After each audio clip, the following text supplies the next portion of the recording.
character. Task, act, deed, and goal. Character gives life, it builds life. None gets named without character. Honorable Chief Executive and my respected audience, today's message is about character building, simply called moral fiber of life. As I mentioned earlier in my poem, that you can't get a bit of glory with a characterless life. This is character that lightens up one's life and leads him or her to the real accomplishment. My lord, it's a famous quote. When wealth is lost, nothing is lost.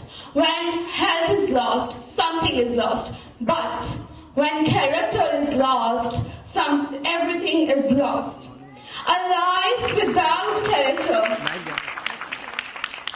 is a chunk of bullshit. Character building is one of the very essence of the nation's education.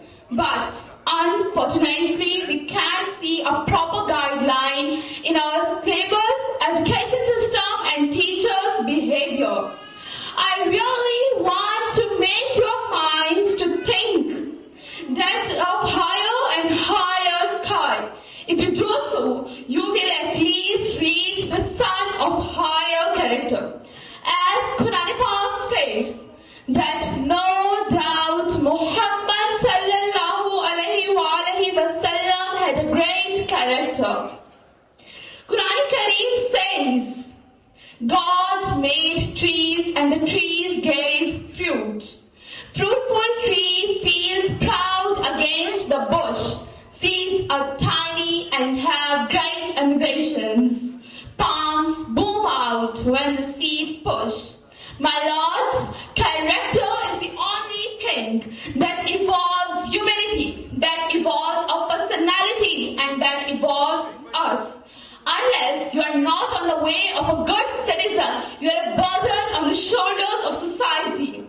Quran emphasizes on the recognition of oneself, and many of Ahadith Pak also insist to become such an identity in the society that gives pace to your exposure and your passion. The only measure of judging a human being is through the person's character. My lord, because the character is not determined by race, religion, sense or social status. One who recognizes the simple fact of human life behaves the same with the scientist or the janitor. Thank you.